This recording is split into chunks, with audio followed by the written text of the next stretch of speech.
Welcome back to 10 Cents Podcast. I'm your host, Robert Breout, and this week Adam could not be with us because he started going to work on Tuesday at like 10 o'clock, I assume, and it is now Thursday at 7 o'clock, and he just got off of work. So he's going home and taking a nap. But I have Mandy McGee, and if you're not familiar with who that is, Mandy McGee is an HPDE instructor for the BMW Car Club of America and NASA, as well as a competition driver for NASA, the WRL, Champ Car, Midwestern Council, PBOC, and Lucky Dog. Mandy is also a senior executive at Bellisio Foods and an ambassador for Shift Up Now, which is a collective of female racers that uses motorsports to inspire women both on and off the track. This was an interview that was requested by our friend Booney. I believe you guys met at a WRL race. And indeed we did, yeah, at Road America. I believe it was their first race. Yes, their first race was Road America. Yeah. So were you there giving him all the tips on what he was doing wrong? Absolutely not. So actually, I was there, signed up as a driver in a Triada, and we had a paddock, had a spot on pit right next to them. And we were having some technical difficulties with our transponder right off the bat. The team owner, I don't think, linked it up to the website. And we did not have the equipment to get it up and running. And thankfully, they stepped in and helped us right before the race to get our transponder up and running so that we could actually get out on track. And so that's how we met. Obviously, they race a BMW, and I'm a huge fan of BMWs, so they immediately caught my attention.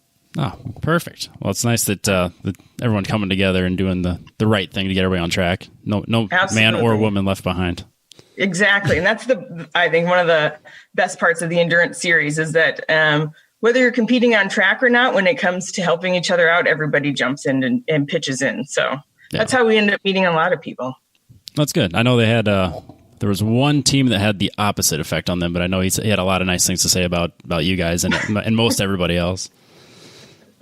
Well, there's some of that too. Well, it's competition. There's people that are going to take it way too seriously. Right. But before we get too far into it, if you want to give us a quick, beyond the intro that I just gave, talk about who you are. Sure. Mandy McGee, currently living in Minneapolis, Minnesota. For the most part, grew up and lived in Duluth, Minnesota up just until recently, which is even further north, pretty close to the Canadian border on beautiful Lake Superior. So I think a lot of my driving skills came naturally from driving in Minnesota winters on a hilly city up and down the streets. So that's, I think, where I got my start and passion for love for driving.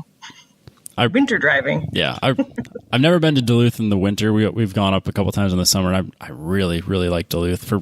I'm a warm weather person, so Lake Superior doesn't really work for me because I can't swim in it. But yeah. Well, if it's hot enough outside, you jump in. But yeah, I hear you. Yep. But yeah, Duluth is great. But that was the only place that I've done the rollerblading marathon.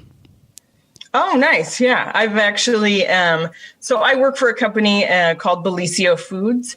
Our founder actually invented the pizza roll, which I'm sure you all know and love, many years ago, Gino's Pizza Rolls.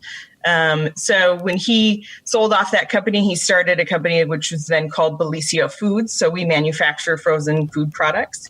And we sponsor the Grandma's Marathon spaghetti dinner. That's a part of Duluth's history, which does that same path down the lakeshore that you did for the inline marathon. Yep. So, yep. Yeah. And I've been up there for the Grandma's Marathon too, but I didn't run it myself. And yeah, the spaghetti thing, or the spaghetti meal before the race is a big deal. It is a big deal. Yep. We sponsor that, and we have for many, many years since it started. And Grandma's, it's also sponsored by Grandma's Restaurant, which was affiliated with Gino Palucci's son, who started the Grandma's Restaurant. So definitely we have some history with that very well-known race in Duluth. So unfortunately, it did not happen this year. It was a virtual race for the runners. Oh, I didn't realize that. Yeah, I know that. Yeah, everything's been canceled. It's finally starting to see racing get back on schedule. It looks like almost everything else is kind of a no-go. Yeah, it's been a tough year for a lot of people, especially in the sporting world. For sure. So most people, like when they get to our age, they were like, oh, I need to do something different. Like a lot of people get into running. That's where people start to do like the goals of doing a marathon. you have the Grandma's Marathon in Duluth. That wasn't for you. So how did you do the marathon? Well, I did the half marathon 5 times. I've never done a full marathon. And even after 5 times of doing the half marathon, I finally realized I really didn't enjoy it. I liked getting together with my friends to do our running groups, and then we would go out for, drinks afterwards. And that was the part that I really liked, was more just being with my friends. And I never was that great at it. So after 5 years in a row, I finally said, I've done this and it's great, but I'm done with running. So, yeah. I've actually done a lot of different sports, especially growing up in Duluth. So did a lot of snowboarding, did a little bit of snowboard racing when I was in college, did some snowboarding instructing so I could get that free pass to Spirit Mountain. Love cross-country skiing, snowshoeing, mountain biking, fat tire biking, kayaking, camping, all of the things. I mean, that's kind of the thing. If you live in Duluth, you should be an outdoor enthusiast, which I am. So always been willing to try new things. A little bit more of like an action sports fanatic type person than it sounds like. Yeah, and just really just an outdoor enthusiast. I have to be outside. I love to be outside in any way that I can. So if you're going to live in Duluth and it's going to be cold, you better find a winter activity to stay sane. Otherwise, you're going to be cooped up and feeling crazy. So layer up and go out and do something. For sure. And then how did you make the transition from running to cars or racing or I guess all of that? All the other stuff. So the whole racing thing is a newfound passion in my life. I had my first DE at BIR, Brainerd International Raceway, the spring of 2010. So a boyfriend at the time was going to a DE with his dad and invited me to come along just to watch. And I grew up in the Brainerd Lakes area, so I was familiar with BIR and interested in going back. So I went just to watch a DE track day and really enjoyed it. And it was something I was really interested in and decided to sign up for my first DE that spring. And I will say, I was terrified. I didn't know how to drive a stick. So actually took the track car to the mall parking lot a few times before we even went to the track to sign up. And it was a more of a track car than a street car. It was an E36 M3 track car, and had some track features on it, but set up, in manual transmission, something I'm not used to, nothing that I'm used to, and signed up for my first novice weekend. And it was raining as well. So that's another element that just adds to it. And so for my first session, I went out and did a few laps. My instructor was actually racing that weekend. He was a NASA racer. And 3 or 4 laps in, I was starting to give a little more speed, came out of a corner, gave it too much gas, spun out, and ended up in the grass. The way that I was spun, the windows were obviously down, and all the dirt, there's this fine sand and dirt just filled the inside of the car.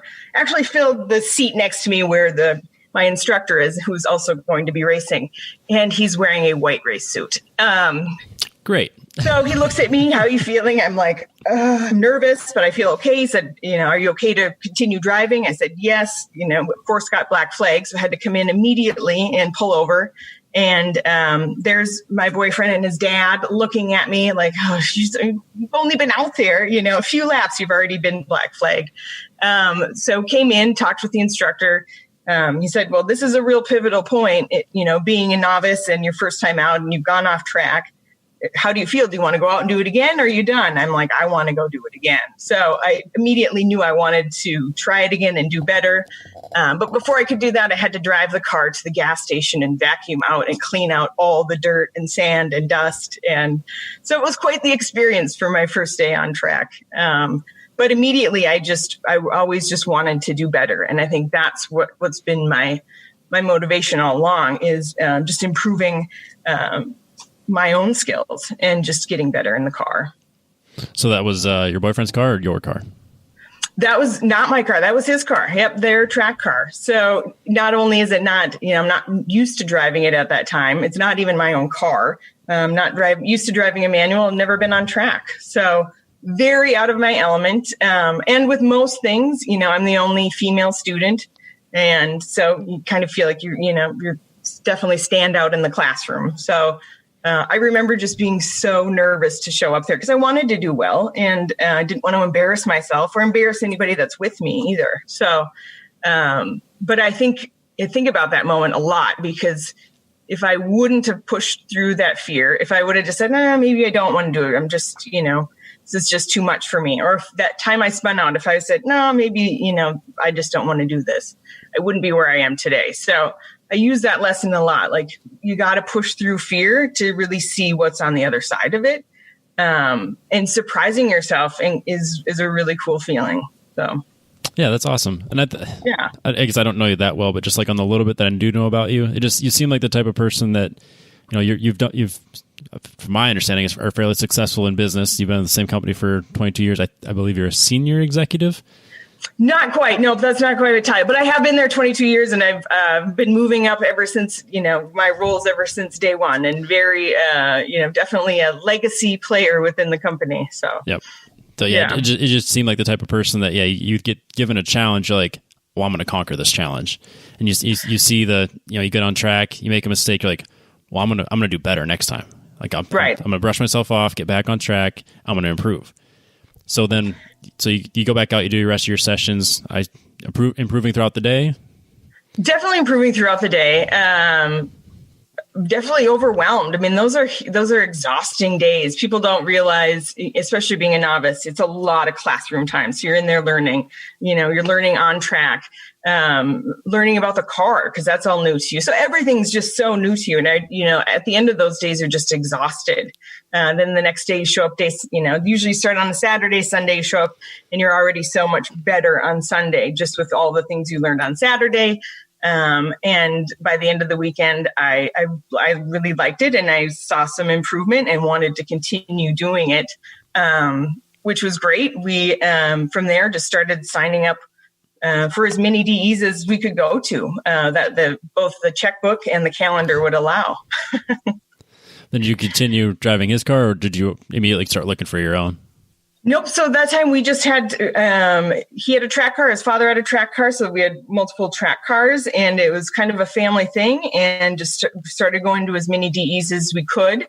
At that point, Andy was, in the advanced group and also working on instructing. So he was really involved and busy at the track instructing as well. And I just kept working my way up through the ranks of the DE. And, looking back now, thankfully I had this great car to drive. It was an amazing BMW and tuned up for the track. And, BMWs are awesome and easy to drive on track and a lot of fun. So I started off with a great car.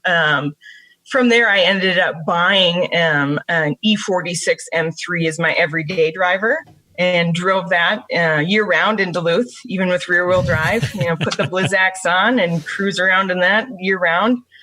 So then I would take that to the track, switch out brake pads, put on different tires. I bought some seat belts for it, and just the basics, got a lap timer, and started using that as my everyday or as a track car for some events. I did buy track insurance because that was, this is also your everyday driver. So you end up destroying it. You can't get home. So I did that. That's how I learned Road America. I drove there in my car and then turned it into a track car and drove it. And it's funny because when I learned the track, we did full out through the kink, all of that. And I'm just in my everyday car driving an E46 M3, just flying through there and loving it, and I knew it was it's a dangerous area, but then we started doing some of the endurance races, and they wouldn't even let us run that. They threw the bus stop in there, or the motorcycle stop, as they call it. So, thankfully I got to learn that track the way it's supposed to be driven in a car that was amazing to drive. Yeah. It seems to be like the BMW is kind of a really good go-to, track car to get started with. I've seen, I guess I never really got into BMWs. I've been a Nissan guy. I've just kind of I had a 240SX, and that's just kind of what I stuck with. I just got a 350Z a couple years ago. But yeah, it seems like the BMW guys or women are always quick, like real quick, right out of the gate. It's like, because like even just this in the Mid-Div Time Trial series I'm in, the guy that's beating me consistently is in a brand new M2. That's just is what it is. It's a brand new M2, and it is so quick. So quick, yeah.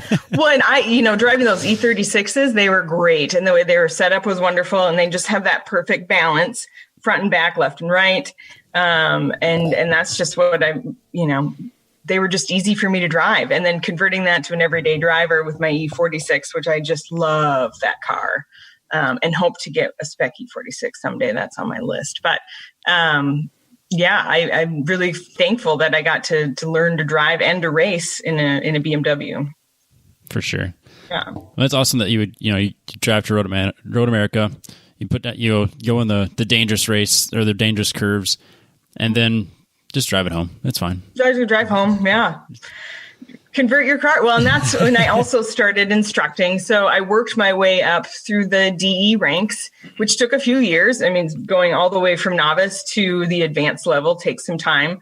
Mainly focused in both at Brainerd and Road America, our closest tracks. And finally got to that advanced level. And at that time is when Chump Car at the time was really starting to ramp up. So, there's a pretty big community, I think, here in the Midwest of people that were doing endurance racing that were starting to then build cars to start, converting to racing. So at that same time, I decided I really wanted to become an instructor as well. And truth be told, it was about saving money for me right out of the gate, which a lot of people say that. Because I could show up and instruct and I don't have to pay such a huge fee, and then I could spend money on other things. And so it just seemed like a great thing to do. So I got my instructor certificate through the BMW Club at Road America. Great program, 2-day program. Again, only female in the classroom and through the teachers, and ended up passing that. And I, was pretty proud of myself for getting that. And it was just, again, something I wanted to accomplish for myself. But then I find out I really actually like instructing. I gravitate towards the novice female, of course. And it's a lot of fun to watch someone just progress over the couple days. I think especially instructing females, they're really great at learning the line and understanding all the information, and they want to get it so accurate. And so once they master that and you just push their confidence, then comes the speed, and it's really cool to watch. So I've learned to, how much I really enjoy instructing as well. Well, that's awesome. Well, yeah. That kind of segues into something we're going to talk about later, but like getting involved with Shift Up Now, which is that the program for inspiring women on and off the track, it just kind of seems like a natural fit for you. And yeah, for someone that wasn't even really, that was doing it to save money, but now you look at it like, man, I actually really enjoy this. I like watching people get better. So I guess we can jump to that real quick. I guess what is Shift Up Now?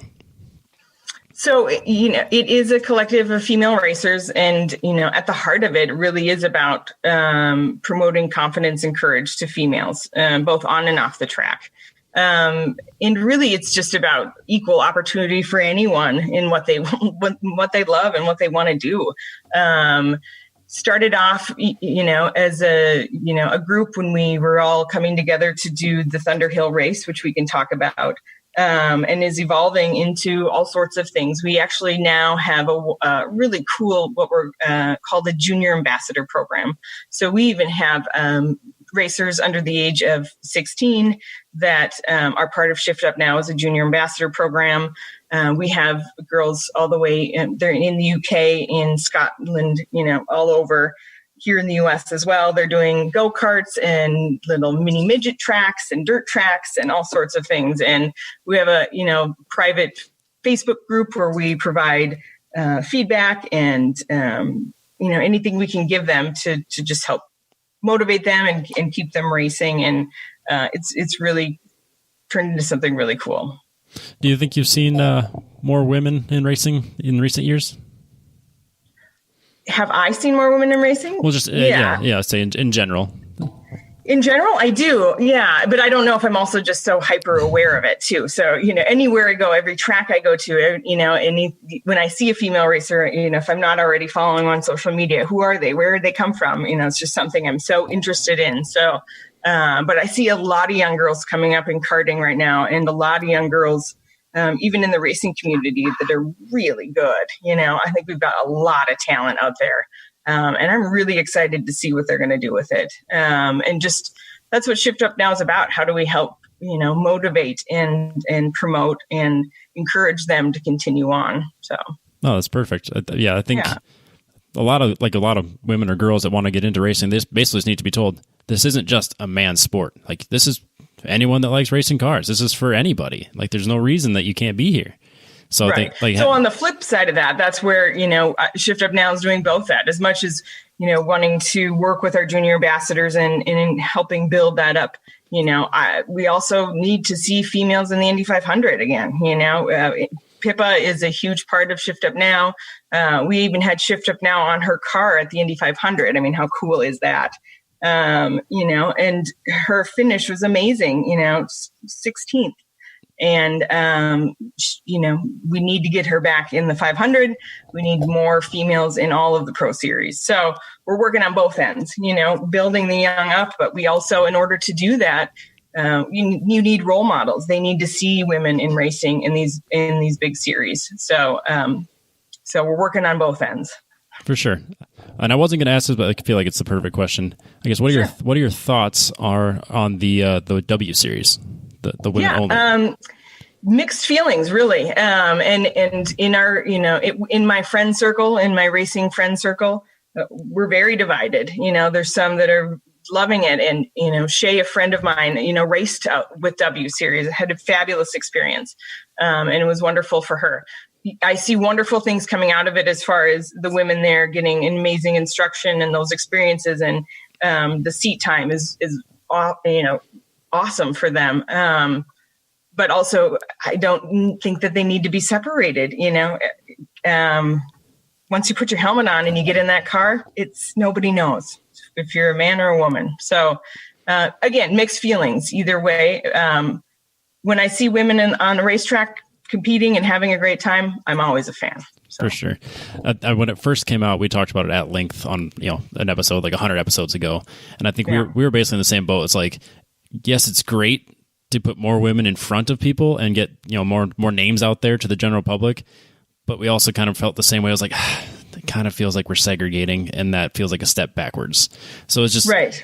I think I'm completely on the same page with you when it comes to like yes and no. Like there were parts that so it's a topic we're with again with my women racing friends. It's a hot topic, and people are very passionate about it on both sides. So, but at the end of the day, I'm a huge fan of racing. At the end of the day, I'm a huge fan of any women that can be out racing, especially at that level. So, from a fan's perspective, I think it's great, and we'll see how it goes. Yep. Well, like even just when Renault for Formula One was talking about who they were going to fill their spots with before Alonso came out and took the spot, there was I don't know how serious it was, but there were some posts of people saying like, no, seriously, it should be Carmen Jorda. I was like, yeah, that'd be incredible. Imagine what that would do. I know we need another female in F1. It's got to happen in a lot of series actually, but and that's where it's in order to get the younger talent, they need to see women in these roles. So yeah, I think like even seeing just one person or one woman in that role just lets them know like, your dreams are not weird. Like that's you're not doable. Exactly. Yeah. As a young kid, I went to BIR, Brainerd International Raceway, with my mom and dad, and I was probably 5 or 6 years old. And we didn't go there often, but if you lived in the area, those big race weekends were huge back in the day. And my dad was into cars a little bit, and so we went, and I got to see Shirley Medalli and her pink car racing. And I remember it just vividly to this day, and I was only 6 years old. And she was the only woman there, and this crazy pink car. I mean, whoever this pink car. And I think that, you know, I'm sure that stuck with me throughout my life. And I think about it now all the time. And every time I go to Brainerd, I think about it. And now I'm at Brainerd all the time. And so it definitely was an impactful part of my life. For sure.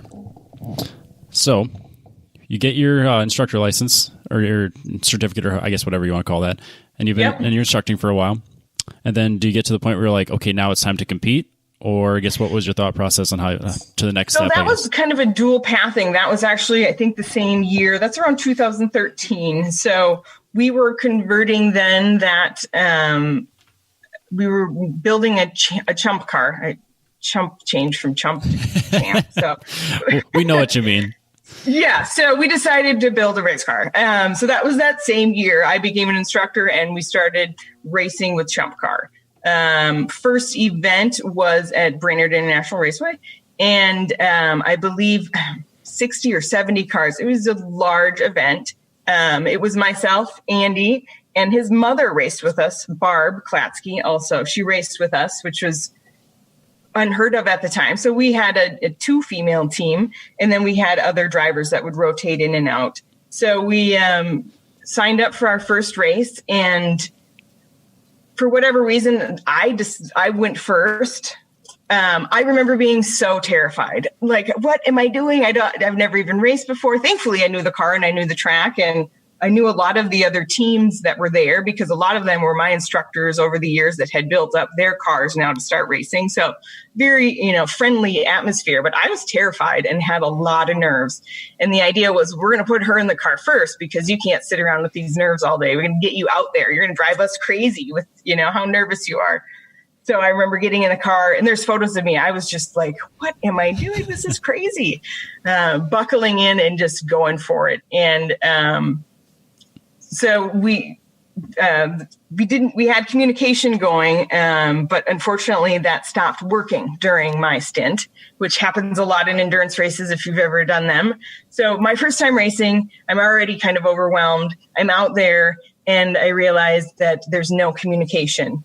I'm trying to communicate with them, but I'm not hearing anything back. So, there's strict rules. You can only be out on track for so long and you have to come into fuel. And how are they going to know when I'm coming in? And how long have I been out here? And I don't even know. Start to feel a little panicked. But before we had gone to the track, I had said, in case the communication stops working, I'm going to buy a dry erase board to have with us just in case of emergency. And everybody thought I was just whatever, because I always have my 3-ring binder and my clipboard and all my, things. I'm kind of a nerd that way. Are you the overly prepped person? What's that? You're the overly prepped person that has all the extra stuff. Yeah, kind of organized. I'm good as a crew chief as well if you need me. So I'm on the radio and I finally say, I don't know if you can hear me, but if you can, get to the bridge with the dry erase board so that we can communicate. Go do a lap, look up, and there's a guy standing with a dry erase board. I'm like, oh my gosh, you can hear me. So it's my first stint. And so now I'm communicating. And unfortunately, the person with the microphone's in the pit, not on the wall. So we're doing this 3-person communication between me and someone in the pit and a guy with a dry erase board to figure out when I need to come in. But we worked our way through all of that, and I finished my stint, and it actually went really well. And I was hooked from that moment on. So what's going through your mind? Because I assume is it a standing start or a rolling start? It was a rolling start. Had you ever done a rolling start? Didn't done anything. No. Nope. So then I guess walk me through your mindset as you're coming around the first corner, going down the front straight, everyone's getting organized, and all of a sudden it's, green flag. And it's go time. I've never done it before. I do, about mid-pack, and we have a pretty, for the Chump Car Series, we have a pretty good car. It's got some speed and it's pretty well prepped. And it was chaos. And even talking to some of my friends that were in that race, people are driving in the grass. People are going everywhere. It was madness because it's at this point, there's a lot of new drivers. There's a lot of new teams, new cars. There was a lot of contact in the first few laps. It was madness.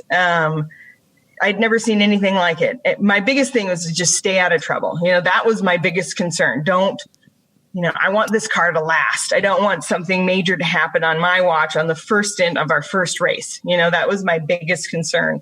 And then everybody kind of finally settled in and calmed down a little bit and could get to racing. And then it was a lot more fun at that point. Yeah, for sure. Then you survived the first lap, no incidents, no damage. I survived the first lap. I survived the whole first stint, other than the whole no communication thing, and brought the car back in clean. So that's awesome. Mission accomplished. Mission accomplished. That's always, especially in endurance racing, you got to bring a car back that the team can still use. Yes. How long was that first race? Like, was it like a 4-hour race, 6-hour race? Oh, so those were the 8 hours. They were endurance races. So back in the day, but they must have been 8s or 10s. They were long races. Wow, so, that's a long race to do for your first race. Yeah, and most of what I did right out of the gate was endurance racing. So just you get used to just the long stints. Do you think that's a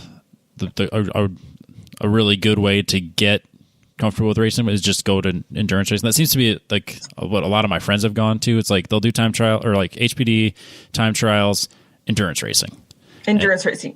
Yeah, and it's especially Champ Car now. They make it really easy for new drivers to come, and they have their own meeting for the novice racers, and they're very welcoming and want to help you get on track. So I think that also makes it a lot easier for somebody new to the sport, and the community of endurance racing is really welcoming. And for the most part, unless you get online and those chat rooms, then it's not. But in the paddock and when you're meeting people and that, it's just, super welcoming. It always has been for me and helpful. And I think that might be part of it as well. And for me, I really like that whole team vibe, all working together, and your pit crew is so important, especially when you're doing, WRL races where it's, as fast of a pit change as you can do it, and all working together to win, I think is really cool. Does Champ Car still do the 5-minute pit stop?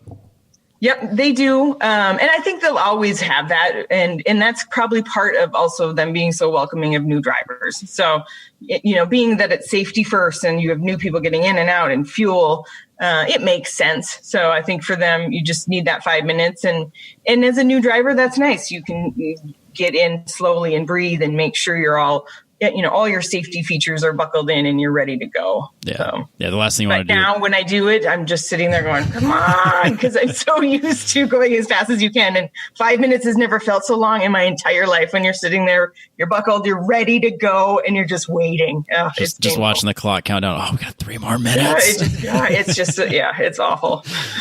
Yeah. No, it makes sense that it would be perfect for, the novices and the people that haven't done it before to not just hurry up, we got to get back on track. You can make sure, your seatbelts are on right, you're settled. You're like, oh no, I forgot, whatever. And then you get it all figured out before you get back on track. The last thing you want to do is get on track and realize, oh, by the way, I'm missing a glove or something. Right. Just something stupid. It also gives you, I remember when I first started and we had the 5 minutes, and I was thinking 5 minutes would never be enough time. So we were still just rushing and rushing and rushing. And then you just sit there. You're like, okay, you don't need to rush. You don't need to accidentally maybe twist your ankle or, you know what I mean? Just go into it calmly. And I think things will work out better for you. Yeah, for sure. And then did you go on and get your formal competition license or? I did. Yep. And again, that was, so that was a couple years later and through NASA. And at the time I was running in both Chump Car and WRL for racing, and comp license was not needed for any of those. And really at that time, that was just kind of our focus was doing those events with both my team and my friends and their teams. And I was like, I just wanted to get my comp license. And there were a few friends that were like, why are you doing that? You don't need to spend the money. You don't need to spend the time. You're a racer. You're already racing, and it was just, for me, it was just another goal. It was just another hurdle, another step. No, I want that paper. That just means something to me. I want to do it. And thank goodness I did, because it came in handy when I needed it. So I just signed up, and through NASA, they were at Brainerd for a weekend and signed up and raced with him and instructed and got my comp license. And it was a great experience. And I'm so glad I did. That's awesome. Yeah. Do you think that's, in your opinion, is that like the proper way to go about it, is to like work your way into endurance racing and then comp license? Or I guess if you have a specific goal, would it make sense to do something different? It really depends on your goal. A lot of people go through and get their comp license and then start racing if they're not going to, do a champ car series or something like that. Or, some people, do the Skip Barber schools, or there's a lot of different other schools you could go to. And for me, even now, a lot of my friends that did WRL and or champ car don't have their comp license, but they're amazing racers and have been racing for, 6-7 years or longer.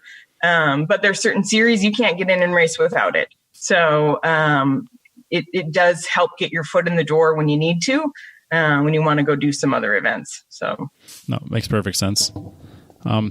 Again, I guess while you're learning, do you have any specific resources that you're using to obviously you're not just going to HPD every weekend, but like when you're trying to learn like techniques or get better in general, like, I guess, what's your go-to resource? I have a lot. Now it's different from back then, but I do a lot of video. I'm a very visual person, so I like video training and mainly that. Back in those days, it was just a lot of lap time for me. So, all we had was our lap timers and trying to improve on that lap time and how could we get better. So I would watch other people's track video and try to improve on my lap times that way.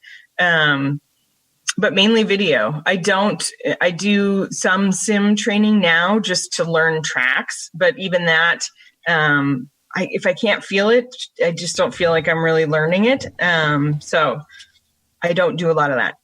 No, I get it. Like doing I kind of do the same thing with sim. Like if I'm doing it, I'm either doing it because it's for fun and I'm just like driving cars I'm not normally going to drive on a track I'm not normally going to drive, or it's to get an idea of the track I'm about to go to.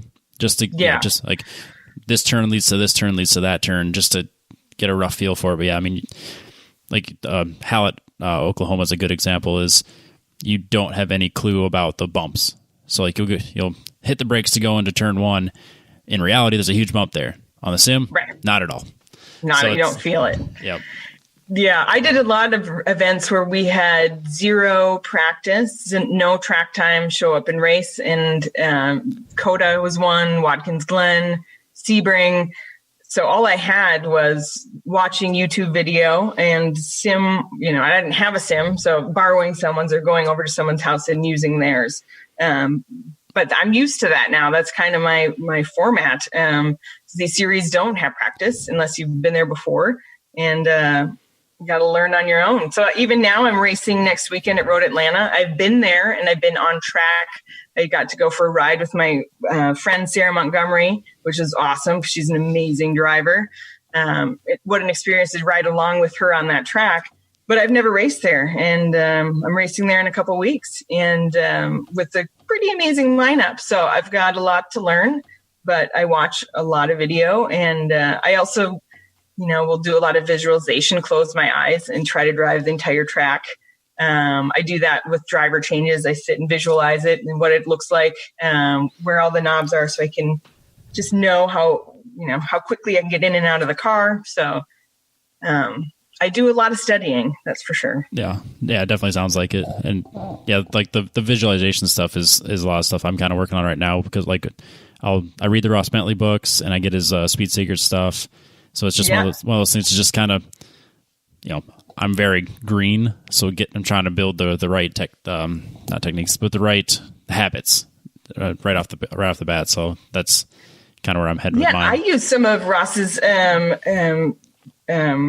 Speed Secrets I raced at the Indianapolis. They did their first endurance race there last summer. And I downloaded all of his info and use that to learn that track as well. So I use whatever resources I can find. But that seems to be my new normal, like just showing up in a car I've never driven, on a track I've never driven, and we're just going to go for it. So that's wild. Did you do any autocrossing or anything like that when you were younger? No. Nope, nothing. Because that's kind of like that autocrosser mentality where it's like, I don't know the track. I'm just going to show up. We're just going to run it. We're going to run it. So to me, it's interesting. I love to find out how people learn tracks or how they learn really. And I'm very, I've learned in steps. So I was in dance for a while as a kid and then also in high school. So racing and learning a track is almost like dance steps to me. I count things out in 1, 2, 3, 4, 5, 6, 7, 8, and it's steps. So when I learn the track, I learn it almost like in a dance step routine. And then, once you get the rhythm of that, then the speed comes. So I never thought of it like that, but that's actually kind of genius.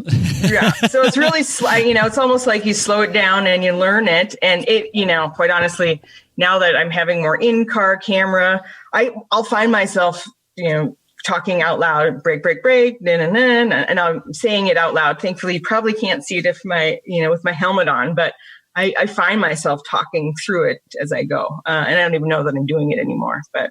No, I'll bet that leads to you being smoother though. Like like with your inputs, you're like, 1, 2, 3, 4, shift.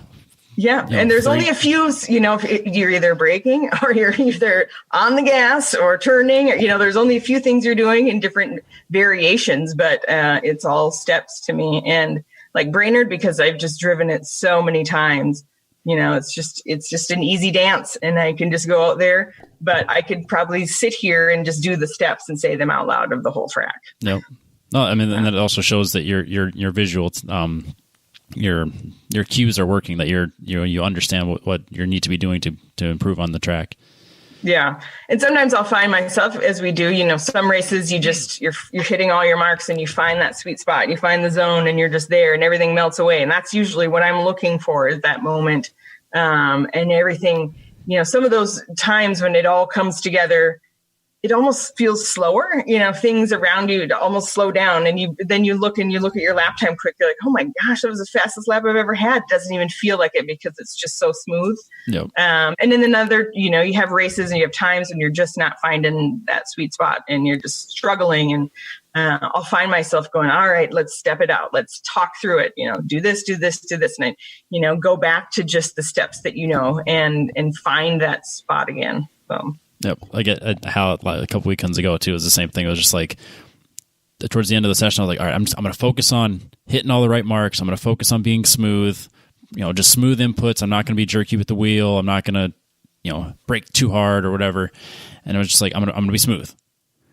And like, as the 20-minute session went on, I kept getting faster and faster and faster. And then it got to the point where I was like, I feel like I'm just sliding around out here.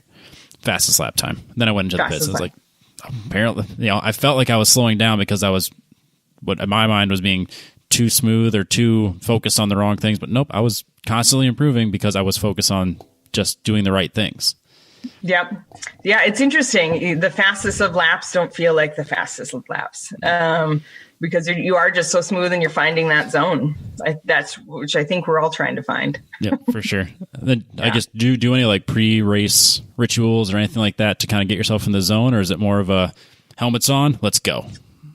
No, in all honesty, I feel like I'm a pretty confident person, but I get a lot of nerves leading up to events.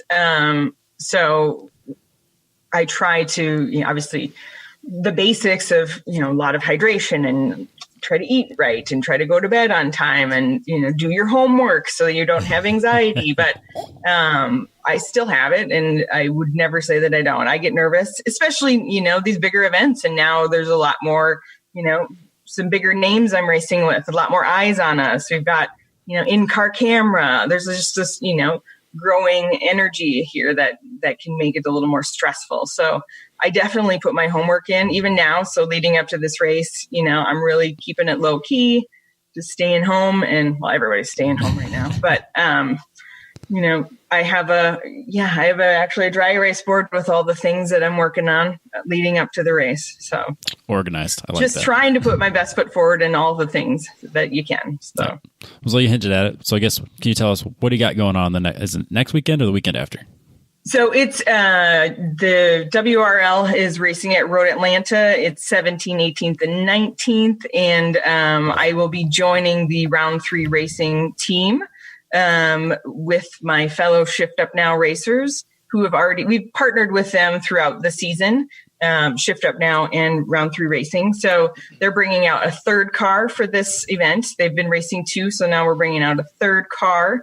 We are the Road Warriors, and I'll be racing with my now dear friend and amazing IndyCar racer, Pippa Mann, and also Miss Lonnie Unser, who is just an adorable young racer, also from the well-known Unser racer family.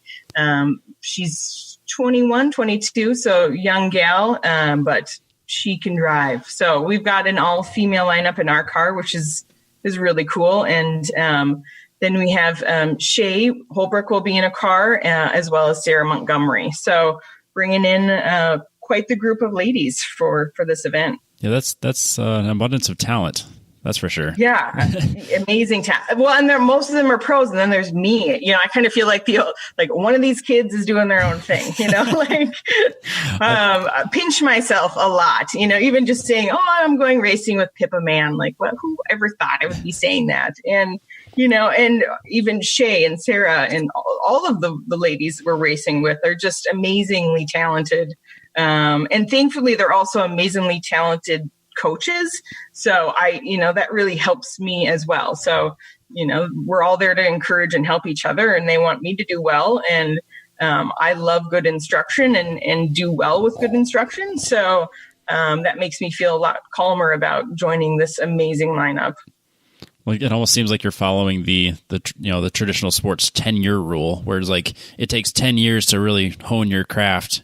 It's been about 10 years for you, and now you're racing with Pippa Mann and the same team, like in legit competition races. I mean, it's just crazy. I just laugh to myself, like whoever would have thought? Yeah, it's hilarious. It's easy to play it cool, but I'm not cool at all. This is a dream come true, and something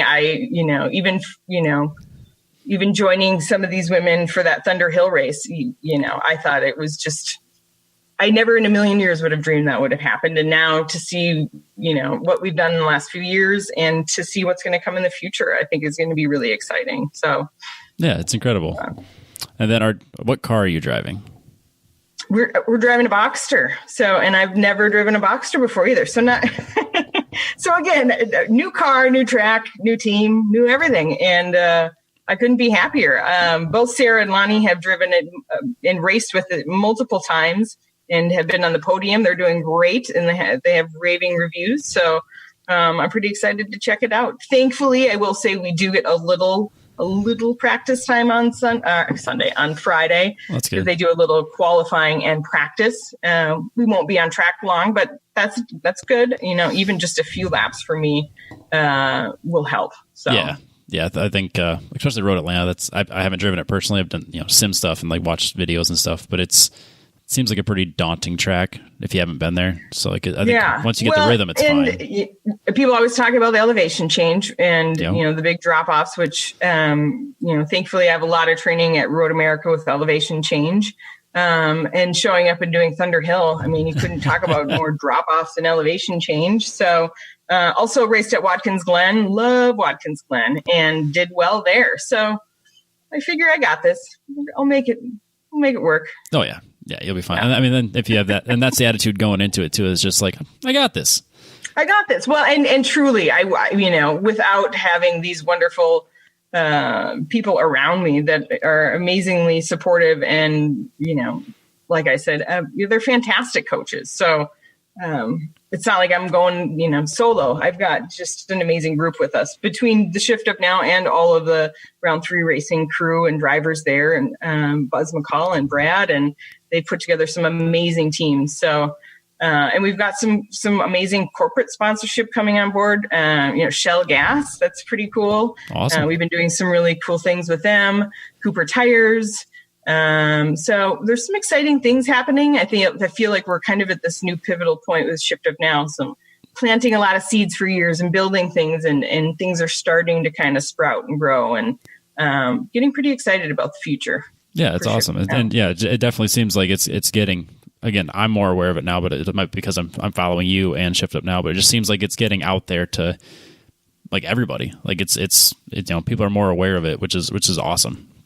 Right. And it's fun too, to go to these events and, both in a lot of the racing leagues, Champ Car, WRL, and even Lucky Dog out west, they have a lot of pro drivers showing up because it's fun and they have a great time. And how cool when you're there racing and, hey, I'm racing against, Randy, or I'm racing against Johann Schwartz or Pippa Mann, or, it's pretty cool for everybody, I think, and all those pro racers are so friendly and fun and helpful and want to meet their fans too. And so it's a pretty cool experience, I think, for everyone. Yeah. Then everyone feels like it's that much bigger when there's a name associated with it. Like even just for me doing, I was doing HPD and time attack at Grid Life, and I'm behind Tom O'Gorman, and I'm like, I'm on track with Tom O'Gorman. I'm following him. I'm keeping up. And then look at me. Yeah. Then 2 turns later, he's just gone. He's gone. in a car that should be slower, but that's a whole nother story.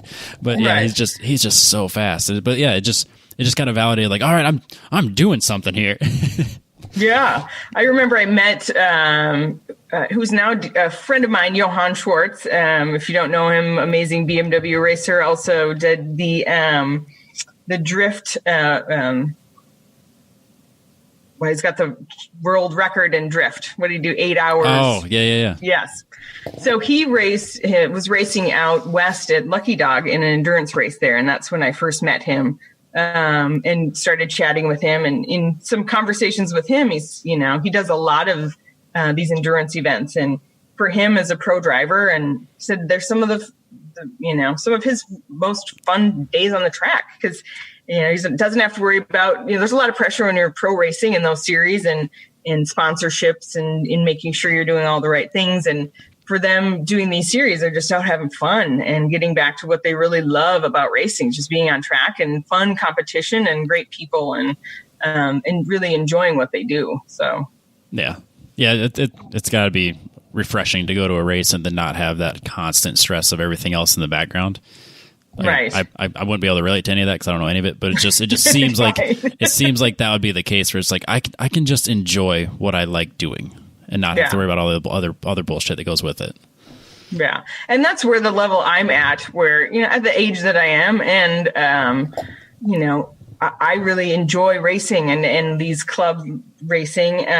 I of course always want to do better and bigger things, but I also want to be in this moment and really enjoy what I'm doing right now, which is these events, and they are awesome. So that's awesome. All right. So you kind of hinted at it, but you've done it. You were doing HPDE, and then you were doing instruction, and then you were doing some endurance racing.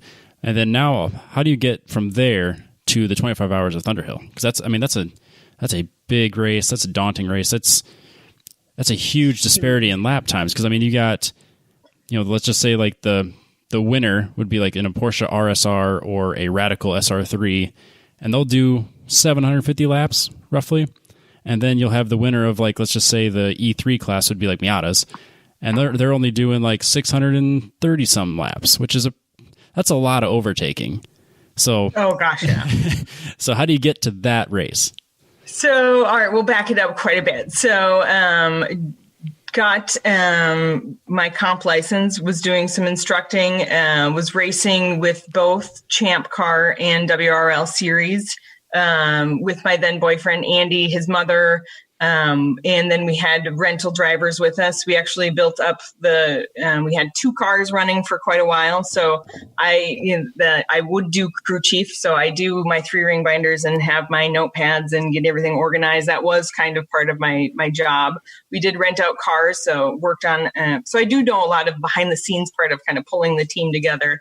And we ended up, selling off one of the cars that I really learned to race in and love a lot, and you might have seen it in some of my old social media posts, but it was the Green Machine, and I ended up wrapping it purple right after Prince passed away. So huge Prince fan. The car needed to be wrapped anyway, and being from Minnesota, and I was trying to pull together an all-female team, it seemed like, well, I'm just going to go for it. Purple's the right color. What's that? Is a great color. Yeah, it's a perfect color. Absolutely.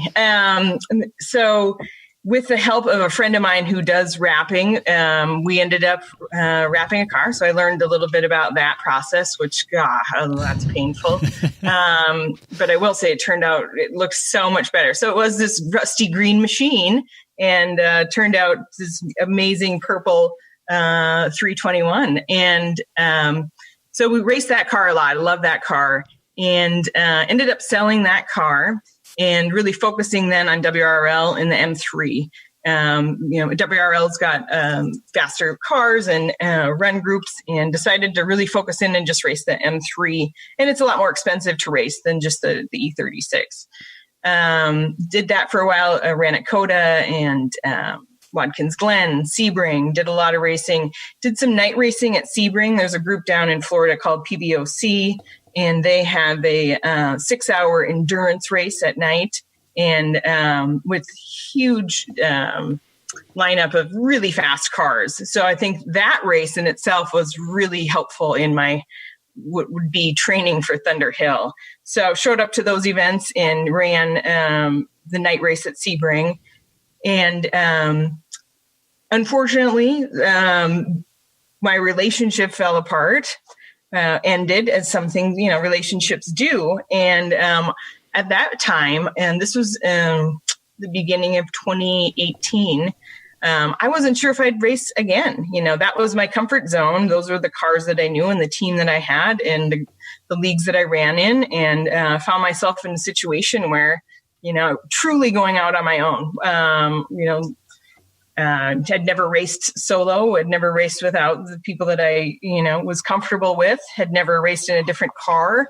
And it was a hard time. It was actually really sad for me. I wasn't sure where I was going to go, especially being a female, and just, looking to rent a seat with a team. At that same time, that's when I transitioned from Duluth to Minneapolis. And that was just a career change, staying with the same company, but wanting to advance my career, and just kind of started a new chapter in my life, and got to Minneapolis. And I wasn't sure where I was going to race. It was, I would watch my friends online racing, and I didn't know what was going to happen. And I decided I really needed to throw myself out there and wanted to race outside of the Midwest and try something new. So I have dear friends that live in Portland, Oregon, and I go out there quite a bit to visit them. And I had heard of Lucky Dog Race League through others. It's a race league run by a woman, Kathy, who actually was part of Champ Car when it first started. And she broke off and started her own race league that just runs in the Pacific Northwest and down through California, West Coast. And I knew I was going out to Portland for 4th of July weekend, and I decided to reach out about, you should just go out there and race, find a car, get in a car, just do it, and just, take the plunge, and that's what you need to do. So reached out to Lucky Dog, connected with Kathy right away. We were already Facebook friends, as a lot of this community, we're all connected through social media. So she immediately knew my name, and we started chatting, and I said, I'm coming out there, and I just would really like to come race with you. And she's so welcoming and helpful, and helped me figure out, a team and what I should do. So in our communication back and forth, she says, so do you have any connection to this purple 321 car that runs out here? I'm like, 321 is my birthday. That's my old car. My birthday is March 21st. So when we sold the car, it went all the way out west, and it was racing in Lucky Dog League out in the Portland area. So, immediately goosebumps, what are the odds of this? They race with us. We got to put you in contact with them. So got connected with Don, who owns the car now, and his wife, Janet. Amazing team, and they've just done wonderful things with that car. And so I ended up flying out to Portland to visit my friends, actually signed up to race in a Mustang, which I did because that seat was available as well. But throw yourself out there. I was solo, didn't know anybody other than Kathy through, a few emails. didn't know the track, didn't know anybody racing there, didn't know the cars, didn't know anything. My friend at the time borrowed me his camper. And so it was just me, myself in a camper and my bag of gear and, making my new start in racing alone. But had the connection of my old car, which has 321 still on it, which is my birthday. My father passed away from cancer many years ago. So I had some stickering on the car in honor of him, which they had kept on there, which is so cool. So showing up there and seeing my car was amazing. And then I ended up, jumping in and racing in my old car. Since then, I've gone back multiple times to race again. Should have been there this July, but of course that has changed due to the COVID thing. But just the odd connection of that. And then, that weekend and being with everybody there and being back in my car, really just solidified my love for racing and that I wanted to do it and I could do it on my own. And I just had to figure it out. I came back from that event and saw a post online shortly thereafter from Lynn, who I had never met, wanting to talk about putting together an all-female team. And at that point, I had no idea what it was about. So I was feeling confident after leaving Portland and responded to her post and said, I'm, interested. And she said, let's set up a call. I ended up calling her and she said, I'm putting together a team for the Thunder Hill. Are you interested? And I said, yes. I had the credentials because I had that comp license and it was a NASA comp license, which you needed. Yep. I had done night racing at Sebring with PBOC. I knew a lot about endurance racing. I just said, yes, I'm going to do it. I'm going to figure it out. I got to do it.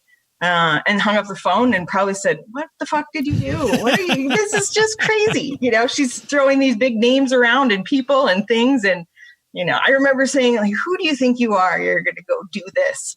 And there was a lot of money to think about and training and, and it is, televised and, it's a whole nother level of pressure that I am not used to at all. But again, it come full circle to, you got to push through that fear, and on paper, I had what it took. I had the seat time. I had the credentials. I had what it takes to go. And I went and we had a last minute change of car and ended up racing Lynn's E30.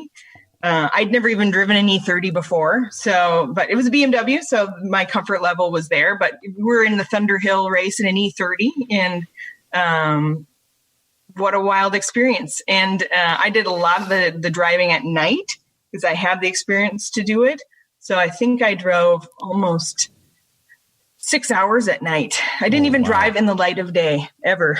I was only driving at night. So, but again, in that race, it's all about, a clean race and bringing that car back in good shape, which I did. And the car lasted and we ended up on the podium. So it is just a pretty wild story, really. Yeah, that's incredible. And yeah, it kind of goes back to that, like when you get put in an uncomfortable situation or you get put in a challenging situation, you're the type that perseveres and doesn't look for excuses, doesn't look for, a way out. It's like, you move from Duluth to Minneapolis, you got a bit of a life change.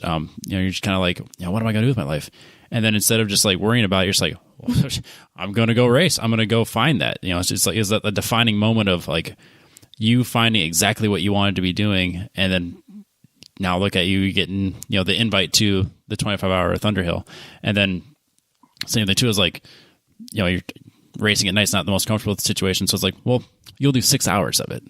I'll do it. I'll bring it back in clean. Yeah. I mean, and truly it's, I think, because when this whole Thunder Hill thing came up, it's expensive, even with getting some partnership and some money, it's very expensive just getting there and being there and what it takes. And I had quite a few friends that said, you could take that amount of money and you could do, this many races and then how much better would you be? Or, there were, there were a lot of things to think about. I didn't care. I just was like, some of these chances in life just don't come around that often. When is anyone going to ask me to do this again? Like, I have to try everything I can to make it happen. And we did, and we did well. That's awesome. Yeah. So it's easy to find an excuse not to, but like when you get presented an opportunity like that, you got to say yes. You got to do it. You got to find a way to make it happen. There's just so few chances with that. And even with Road Atlanta next week, this bubbled up very quickly and fast. And last week and the state of the world right now is really concerning for a lot of people, and travel's an issue. And, but presented the opportunity. Yes. Got to make it. How do I make this happen? I'll do what it takes to get there. Which is interesting. So going back a little bit, I was at a spot in my life where I didn't have my racing team. I felt very solo and alone. I wasn't sure what I was going to do. And there are a lot of people that just are solo racers and go out and rent, but I just didn't even have a plan of what I was going to do. And then coming out of Thunder Hill, ended up in the most amazing race family ever. And with some of the greatest racers I know, both male and female. It's not all about women. But I'm in a really wonderful group of people right now in my racing life. So feeling extremely blessed for that. No, that's awesome. Well, it's like a while back, we were trying to figure out what we were going to do with the podcast and how we were going to, fill time, because with the coronavirus and stuff going on, it's just like, we're not really doing anything. I don't want to put on a crappy show. I want to have something that's interesting. I don't want to have just me talking about what I've been doing, because that's going to get old real fast. Even for me, like I don't want to hear what I'm doing. Like, it's just that's a terrible podcast. Nobody's listening. No. Yeah, exactly. But so like I reached out to you and a handful of other people all at once, and then it was like I was expecting like, okay, well, either they won't see it or it'll just kind of sit for a while, and then hopefully by the time we can get scheduled stuff to work, then I'll be able to get everyone in. And everyone responded all at once, like, sure, we can do it. Great. How am I going to? We have this enthusiasm in a few weeks. How am I going to schedule this? So it just but then it kind of worked out because we went back and forth, like to have you on the show, and then it was just like you looked like you got super busy. Our schedules got busy, and then it was just like I was like, oh, I'll get back to her later. And then all of a sudden it's like, okay, you got back to me. Perfect. This is the perfect week to do it. And then immediately you start posting like, oh, by the way, this race is coming up that you didn't know about 2 days ago. So I mean, how did that even come up? We're actually having a Shift Up Now meeting, which we do. We're all working together to on this Shift Up Now movement, and we dialed in, and Lynn said, hey, I've got some news. We're going to pull another car for the Atlanta race. And Mandy, you're driving with Pippa. And at that point it was going to be Pippa and Shay and I. But now it's Pippa, Lonnie, and I. And so can you make it? Yeah, I'll make it. Yeah, I'll make sure I make it. Whatever, I'll put the mask on. I'll do the whole thing. I'll do it. We're going. So from there, it's been full speed focusing on Road Atlanta. That's incredible. And yeah, I love the opportunity pops up, and it's just like, yeah, of course I'm doing that. Well, the schedule will change. We'll make it work. Yeah, I say yes, and then I hang up and go, what are you doing? Then I have that moment to myself, like, who do you think you are? But who I think I am, I'm going to make it work. I got to go. And life's short, and these are, again, chances that you don't get all that often. So either run with them or you don't. And I've had to turn up a lot of races too. My teammates were just racing at Daytona. I would have loved to have been there with them. That didn't work. There are definitely times that work comes first or family comes first. I'm not a pro racer. So, without my job, I don't do anything, Right. And, with family, things do come before racing as well. So I can't say yes to everything that pops up, and I can't afford everything either. So, nope. But these certain moments, you make them happen.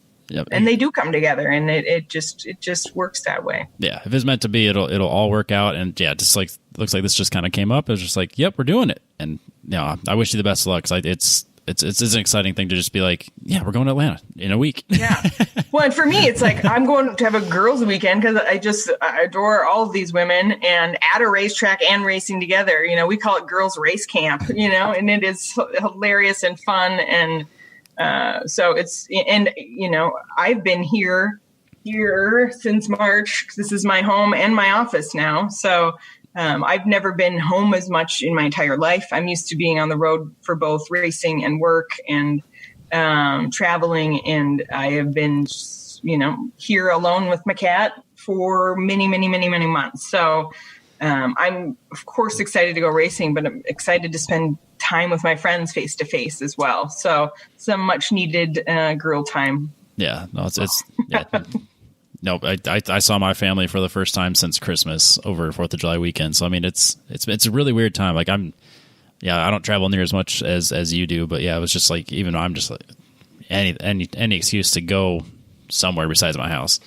So yeah, well, and things that have been tense here, specifically in Minneapolis, as we all know, with the things that are going on here with the George Floyd protest. So, that was definitely front of mind for many weeks with everybody living here, and a real tense situation. And you could feel it in the air here between our curfews and lockdowns and National Guard. And so, yeah, it has been a stressful year. So I'd like to go have some fun and go race, and I'm ready. Yeah, definitely. Yeah, perfect timing. It's just a great time to just go. Yeah, and good. It's even good for your mental health. Get out, get out and race and see your friends. Yep. So yeah, and focus on something that's not going to stress you out in such a negative way. Like yeah, right. If you put the news on, it's like, oh, everything's awful all the time. Yeah, I don't watch the news. Can't do it. Nope. They go to the racetrack. You don't even think about looking at the news. You don't think about what's going on outside the track. It's like, I'm here. I'm focusing on this. This is what I enjoy. That's what we all need right now. Right. And honestly, I think that's one of the things that I love most about being on track. And the thing that I also tell a lot of my students is you have to be in this moment. You have to be focused right here. You can't be thinking about your job or your kids or what you're doing tomorrow or anything. You need to be in this moment. When you're thinking about other things, that's when you're not being safe.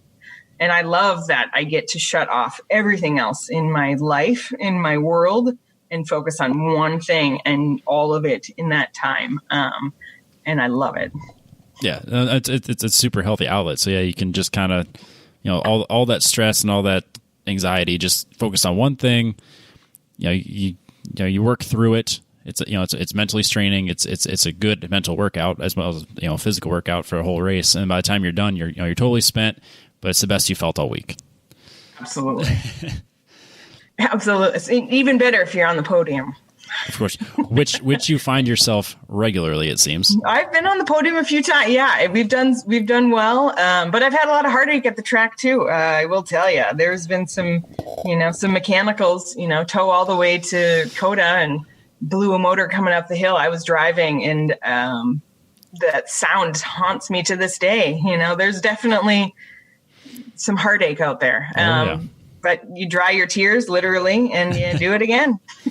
Yep. People say there's no crying in racing. I'm like, well, yeah, actually there are. When you're that frustrated and pissed and things break, yeah, I cry. I don't care if I'm a girl or I'm crying.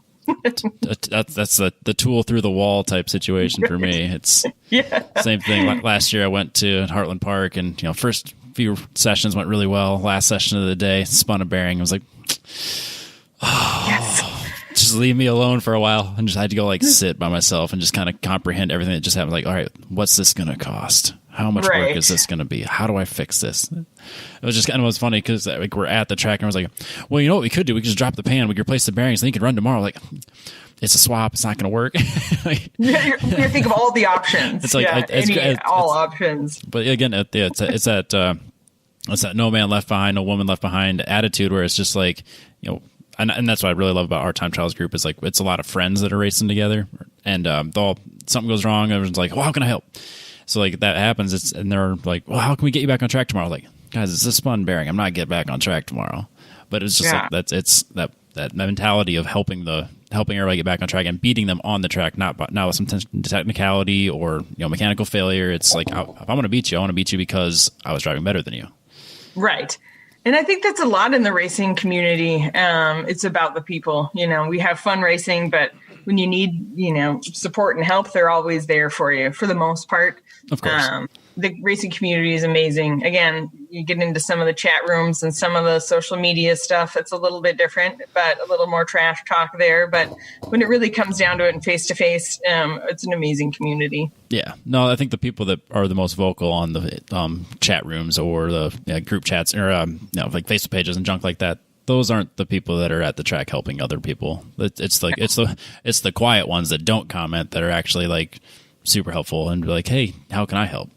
So it's it's the same thing. Like I skated, when I was in like high school and college and stuff like that. It was like the internet groups are what kind of killed me from that sport. It's like I'm not into it anymore because all the negativity online. At the skate park, loved it. Loved at the skate park, loved at the racetrack, but like all the internet stuff kind of gets under my skin a lot more than anything else. Yeah, I obviously I have a social media presence and it's part of racing. That's part of your partnerships and building those brands up.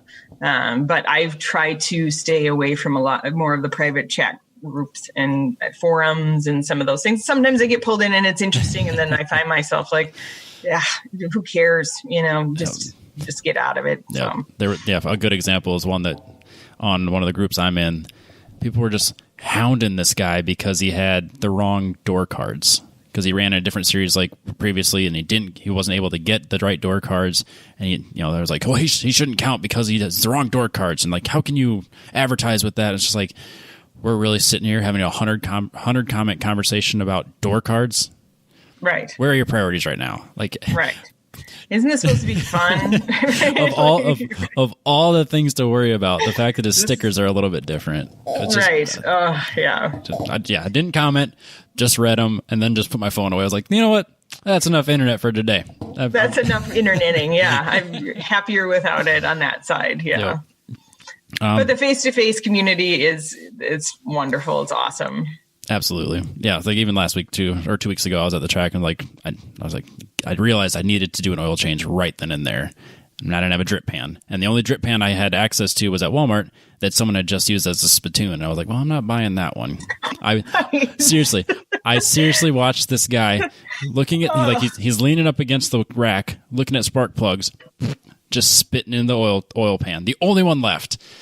And I watched him do it and went, okay, well, I don't want that one. I just don't want that one. I can't do it. So then luckily I went back to the track and, after asking a handful of different club racers, someone actually had a pan. I was like, oh, perfect. Thank you. And then bring it back nice and clean and everyone's happy. Right. But there were a few races when our car broke and, had a catastrophe that we could not fix at the track.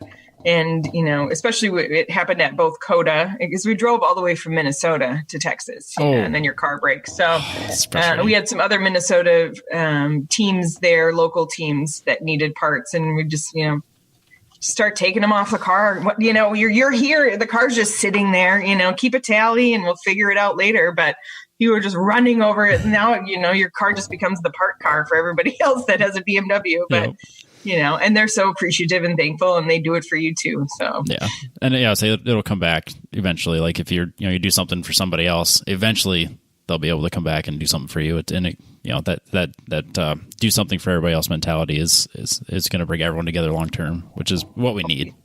Yes, pay it forward. Yeah, that's the phrase I was looking for. Thank you. You mentioned that it's you and your cat, and Booney said I needed to ask about your cat because, and he quotes, cats are the superior pet, which apparently is going to be a theme on the show from now on about arguing what's better, cats or dogs. So apparently you're team cat, I assume. I am team cat currently. I have had dogs, of course, and also love dogs. But I come from a pretty strong cat family. My sister has a lot of cats. My mother, we all have cats. I will say, especially if you are somebody that travels and you race a lot, having a cat is ideal. It's much easier. Kitty can stay a couple days by herself and it's fine.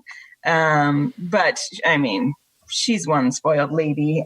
She's just ridiculous. Is this the white and orange cat or the gray cat? So this is the. I'm going off of Instagram. I have the white. So. This is. Well, she has many names, but we'll call her today Big City Kitty. Okay. Yes, this is.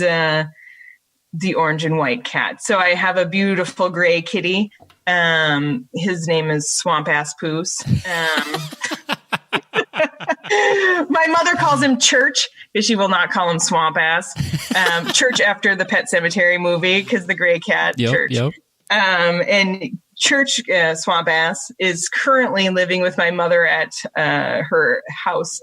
She's got a lot of land and property, and he needs some space to run and be outside. So where does that name come from? That's where Swamps is at. What's that? Where does that name come from? Where do cat names come from? I mean, right. Yeah, I don't know. I rescued him from the shelter and I brought him home and he used the litter box and it smelled like a swamp ass. And I think I said, you're swamp ass. And that's just kind of stuck. So he has many names, but that's his name. That's hilarious. And Big City Kitty is also Foxy Poos or Pumpkin Spice Latte. So she's got a lot of names. Nice.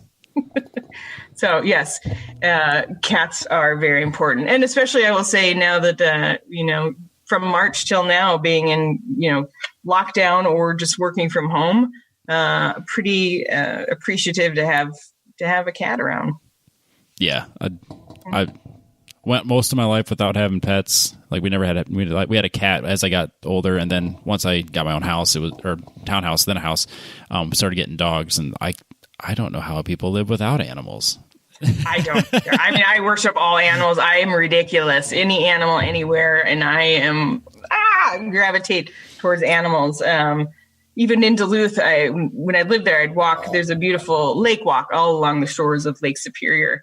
And so I would walk that on my lunch break for years. And I could tell you the name of every dog that I would cross, but I could never remember the owner's name. So I would always. Same way. Right. I remember your dog and I'll remember your car, but I won't remember your name. Exactly. Yeah. I don't really care your name, Karen, but I know that your dog's name is Max. So, and you're just Max's mom, whatever it may be. But yeah, I love all animals. In fact, if I could, I'd have a lot of them. So it's probably good I can't. Yep. No, my wife was like, I could. This is before she went back to school to be a nurse, but like she was thinking, like, if I could go volunteer at like an animal shelter. Like, no, you can't.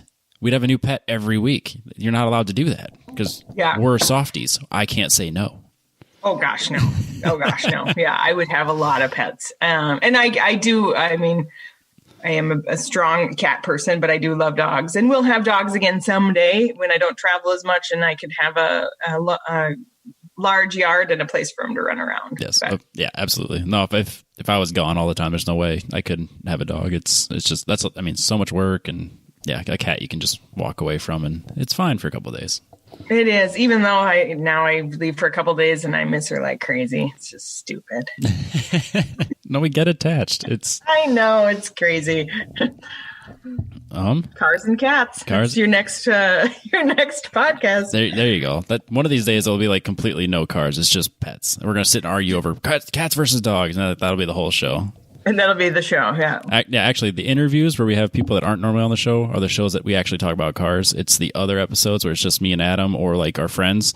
Then it's just off the rails, like talk about cars for like 10 minutes, and it's just like random crap.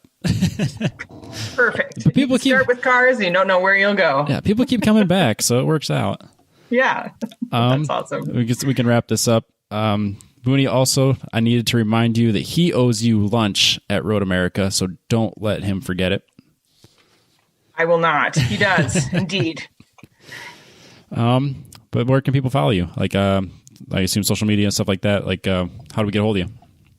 Yeah, social media is the best. I mean, if most of my racing things you can find on my Instagram or Facebook page, but a lot of my updates will be rolling through Shift Up Now, especially. So I would say check out shiftupnow.com website. And if you're not currently following us on either Instagram or Facebook, please check us out and give us a like and a follow.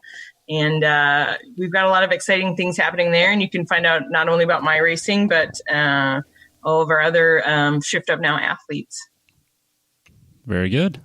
Yeah. Well, I think that's all I have. Show went way longer than I thought it was going to, so I really appreciate that. This is a very easy show for me. Yes, myself as well. Thank you. Thank you for having me on. It's been great. Yeah, it's been a lot of fun. So, we'll catch everybody hopefully next week. And I want to thank Mandy again for coming on, and good luck by the time this comes out next week in Atlanta, and then wherever the rest of the season takes you. Hopefully more racing. Hopefully more racing is right. Hopefully more racing for all of us. So thank you for having me. Yep. I'll catch you guys next week.